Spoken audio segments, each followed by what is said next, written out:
दायित्वों का बोझ। शव के बार बार अदृश्य हो जाने पर भी राजा विक्रमादित्य हताश नहीं हुए।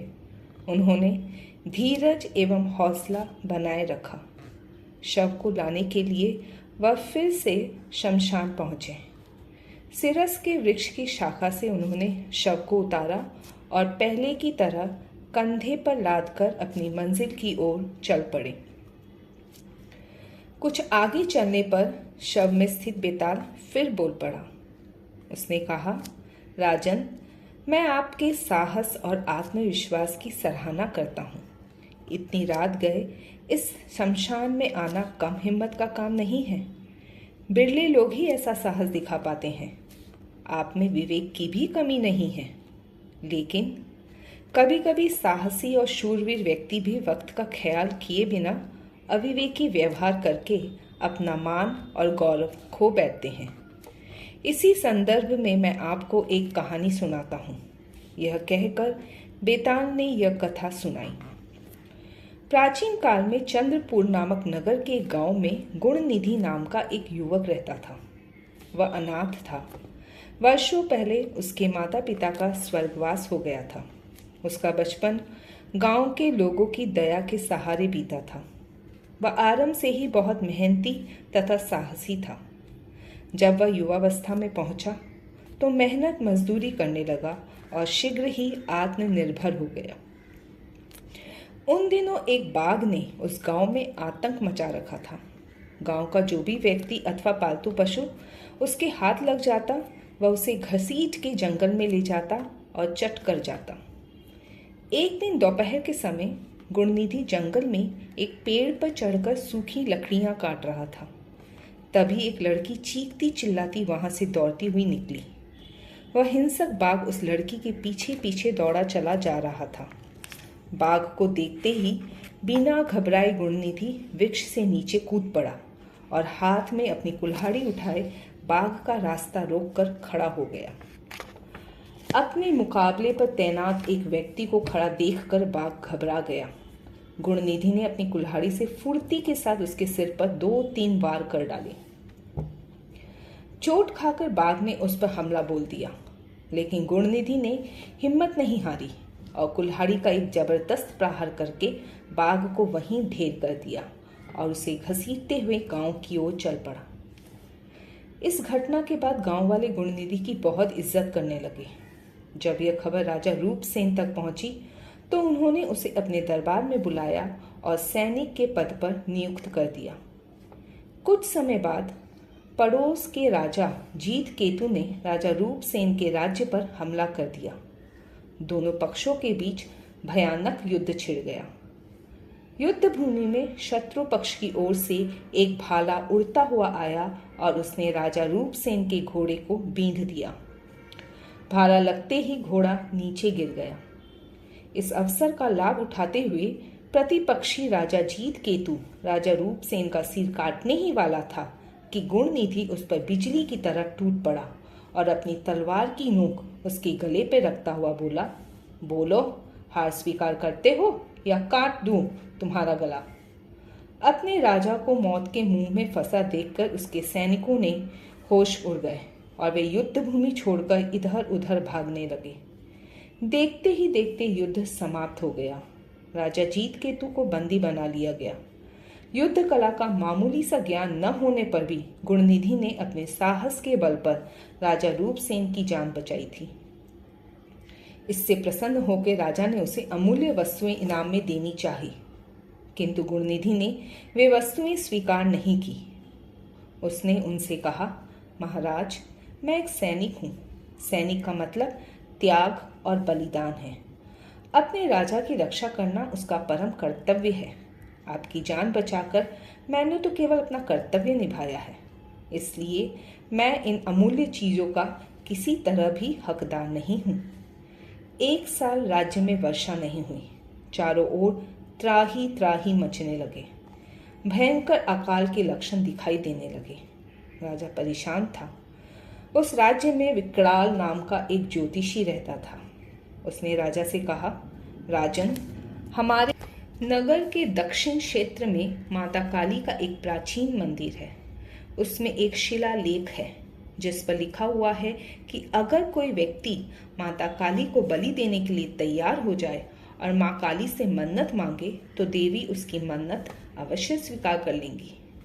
शर्त केवल यही है कि जो भी व्यक्ति बलि देने के लिए तैयार हो उसके मन में किसी प्रकार का भय अथवा संदेह नहीं होना चाहिए।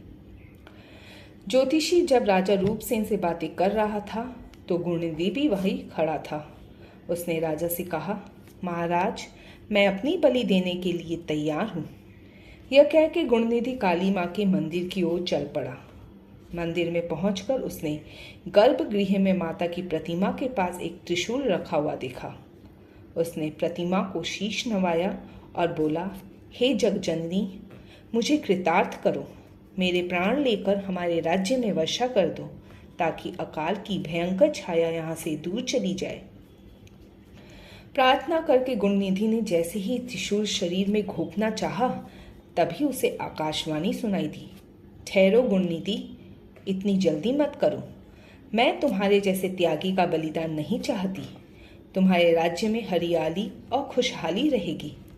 आकाशवाणी के खत्म होते ही गुणनिधि के हाथ से त्रिशूल बिजली की कौन के साथ वहां से छिटका और आकाश की ओर बढ़ते हुए बादलों से टकराता हुआ गायब हो गया। उसी क्षण बादल फटे और मूसलाधार रूप में धरती पर बरसने लगे। गुणनिधि राजधानी लौट आया। राजा उसे देखकर बहुत खुश हुआ। गुणनिधि ने राजा को विस्तार से सारी बातें बताईं। बस फिर तो राजा उसकी तारीफों के पुल बांधने लगे। वह बोला, गुणनिधि, तुम्हारे कारण ही ये राज्य अकाल की स्थिति से उबरा है। मैं तुमसे प्रसन्न हूँ।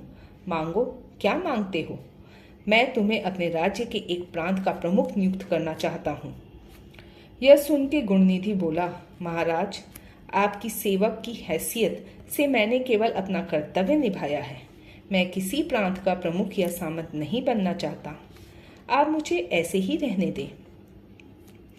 गुणनिधि के इस उत्तर से राजा और भी खुश हुआ। उसने अपनी रानी से इस बारे में बात की और रानी के सुझाव पर रानी की एक खास सहेली से उसकी शादी कर दी गई। 3 साल ऐसे ही बीत गए। इस बीच गुणनिधि 2 बच्चों का पिता बन गया। समय बीतता गया। एक बार उस राज्य में एक और संकट आन पड़ा। राज्य के सीमावर्ती जंगल में एक राक्षस रहता था। पहले तो उसने कोई उत्पात नहीं मचाया था, लेकिन अब वह राहगीरों को पकड़कर अपना भोजन बनाने लगा था। इससे राजा बहुत चिंतित हुआ। उसे यह भी पता चला कि यह राक्षस बहुत ही शक्तिशाली है। वह बड़े बड़े वृक्षों को एक ही झटके में उखाड़ फेंकता है और हाथी, गैंडे जैसे जानवरों को भी एक ही चपेट में धराशायी कर डालता है। राजा रूपसेन ने यह बात भरे दरबार में कही तो सुनकर चारों तरफ अफरा तफरी मच गई। फिर राजा ने कहा, भेजने को तो मैं उस राक्षस को मारने के लिए सेना की एक टुकड़ी भी भेज सकता हूँ, किंतु इससे क्या होगा? टुकड़ी का एक भी सैनिक जिंदा नहीं बचेगा। इसलिए मैं उसके पास एक दूत भेजना चाहता हूँ जो यह संदेश पहुँचाए कि वह मानवों को मारना छोड़ दे। बदले में राजसी पाकशाला से उसके लिए बढ़िया पकवान भेज दिए जाएंगे जिसमें उसकी पसंद के हर प्रकार के पशुओं का मांस होगा। हाँ, एक समस्या है। राक्षस के पास दूध बन के जो भी व्यक्ति जाएगा, हो सकता है वह राक्षस उसे अपना आहार बना ले। इसलिए मैं चाहता हूँ कि आप में से कोई स्वयं ही आगे आए। राजा की बात सुन के सभा में सन्नाटा छा गया। सबकी नजरें गुणनिधि की ओर स्वतः ही उठ गई। राजा स्थिति को भांप गया। उसने गुणनिधि को संबोधित करते हुए कहा, गुणनिधि, तुमने अनेक साहसिक कार्य किए हैं और अपनी वीरता की धाक जमाई है। अपने प्राणों की बलि देने से भी तुम नहीं चुके। मैं चाहता हूँ कि इस बार भी तुम आगे आओ। मैं जानता हूँ कि तुम जैसा बहादुर और कोई नहीं है। कहो, क्या विचार है तुम्हारा? राजा की बात सुनकर गुणनिधि कुछ देर तक खामोश रहा, फिर बोला, क्षमा कीजिए महाराज, मैं उस राक्षस के पास दूध बनकर नहीं जाऊंगा। यह कहानी सुनाकर बेताल बोला, राजन, गुणनिधि तो अदम्य साहसी था। युद्ध कला में निपुण न होते हुए भी उसने राजा रूपसेन की जान बचाने के लिए राजा जीतकेतु पर अपनी तलवार से हमला बोल दिया था। फिर वह अपने राज्य की अकाल से बचाने के लिए अपने प्राणों की आहुति देने को तैयार हो गया। वह इतना साहसी वीर था, तब फिर वह उस राक्षस के मामले में एकदम इतना कायर क्यों बन गया? ऐसा क्यों? क्या गुणनिधि का यह कृत्य अविवेकपूर्ण नहीं लगता? अगर यह जानते हुए भी आपने मेरे प्रश्न का उत्तर नहीं दिया तो आपके सिर के टुकड़े हो जाएंगे। आखिर विक्रमादित्य को अपना मौन तोड़कर बेताल के प्रश्न का उत्तर देना ही पड़ा। उन्होंने कहा, बेताल, आदमी के मन में उतार चढ़ाव तो आते ही रहते हैं, फिर परिस्थितियां भी इन्हें निर्धारित करती है। कोई भी व्यक्ति जब तक वह अविवाहित रहता है अपने दायित्वों से मुक्त रहता है। अविवाहित व्यक्ति की स्थिति कुछ और होती है और विवाहित व्यक्ति की कुछ और। विवाह हो जाने के बाद व्यक्ति पर दायित्वों का बोझ आ पड़ता है। उसे न सिर्फ अपना बल्कि अपनी पत्नी, अपने बच्चों का भी ध्यान रखना पड़ता है। जब तक गुणनिधि अविवाहित था उसने हर आपदा से जमकर टक्कर ली, किंतु जब उसका विवाह हो गया, वह 2 बच्चे भी पैदा हो गए, तब दायित्वों का बोझ आ पड़ने से उसने राक्षस के पास जाने से इनकार कर दिया। इसलिए इसमें असमंजस में पड़ने वाली कोई बात नहीं है और न ही गुणनिधि का निर्णय अविवेकपूर्ण है। विक्रमादित्य के मुख से अपने प्रश्न का उत्तर सुनकर बेताल बोला, वाह राजन, कितने बुद्धिमान हैं आप। किंतु आप फिर चूक गए। मेरे प्रश्न का उत्तर देकर आपने अपना मौन भंग कर दिया। आप बोल पड़े और मैं आज़ाद हो गया। यह कह के शव सहित बेताल राजा के कंधे से उतर के अदृश्य हो गया और शमशान में जाकर फिर उस वृक्ष पर लटक गया।